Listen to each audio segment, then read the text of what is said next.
Doctor Om Prakash દ્વારા ₹1482 કરોડનું budget સ્થાયી સમિતિના ચેરમેનને સુપ્રત કર્યું હતું। જૂનાગઢ મહાનગરપાલિકાના કમિશનર ડોક્ટર ઓમ પ્રકાશે વર્ષ 2025-26 માટે ₹1482.17 કરોડનું બજેટ સ્થાયી સમિતિમાં રજૂ કર્યું છે। આ વર્ષે પ્રથમવાર ઈ ગવર્નન્સના ભાગરૂપે ઈ બજેટની પહેલ કરવામાં આવી છે।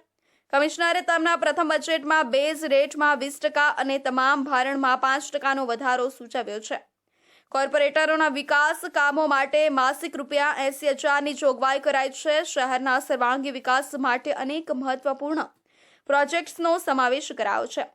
મજેવડી ખાતે એક્ઝિબિશન હોલ અને ટાઉન હોલ બનાવાશે। 50 PM બસ માટે નવું બસ ડેપો અને ટર્મિનલ બનશે। નરસિંહ મહેતા સરોવર અને વાઘેશ્વરી તળાવનો વિકાસ કરાશે। ઉપરાંત શહેરમાં 50 ઈ બસ સેવા શરૂ કરવા અને સર્કલ સુશોભિત કરવા અને લાઇબ્રેરી બનાવવા માટે સૂચન કરાયું છે। જૂનાગઢ મહાનગરપાલિકા દ્વારા કમિશનર તરીકે મારો આ પ્રથમ બજેટ છે અને આ બજેટમાં 1482 કરોડનો ટોટલ આ જે બજેટ છે આ રજૂ કરવામાં આવ્યું છે।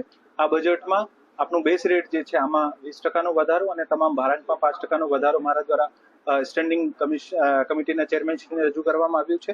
મને અપેક્ષા છે કે જૂનાગઢ મહાનગરપાલિકાને તંત્રને વધુ સુદૃઢ બનાવવા માટે આ તમામ જે જોગવાઈ કરવામાં આવી છે એને મંજૂરી મળશે। શહેરમાં આવનારા દિવસોમાં ઘણા બધા નવા આપણે કામો કરવાના છે। શહેરમાં એક એક્ઝિબિશન હોલ કમ ટાઉન હોલ જે મજેવડી ખાતે બનાવવામાં આવશે। PM ઈ બસ આવશે 50 જેનું ચલાવવા માટે એક બસ ડિપો અને બસ ટર્મિનલ બનાવવામાં આવશે। નરસિંહ મહેતા સરોવર ખુલ્લો મૂકવામાં આવશે। વાઘેશ્વરી તળાવમાં પણ ઘણી બધી સુવિધાઓથી શહેરના મળશે। અદ્યતન લાઇબ્રેરી અને રીડિંગ રૂમ મળવાના છે।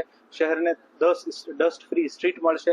શહેરનો ખૂબ સરસ સૌંદર્યીકરણ થશે। શહેરના તમામ સર્કલ્સનો ડેવલપમેન્ટ થશે અને શહેર પર્યાવરણ દ્રષ્ટિએ ડિજિટલ ગવર્નન્સની દ્રષ્ટિએ જૂનાગઢ એક સ્માર્ટ સિટી બને આ પ્રકારના પ્રયત્ન કરવામાં આવી રહ્યા છે। આવનારા દિવસોમાં જૂનાગઢ મહાનગરપાલિકા પેપરલેસ બને આને માટે પણ પ્રયત્ન કરવામાં આવ્યા છે। ખૂબ ખૂબ ધન્યવાદ।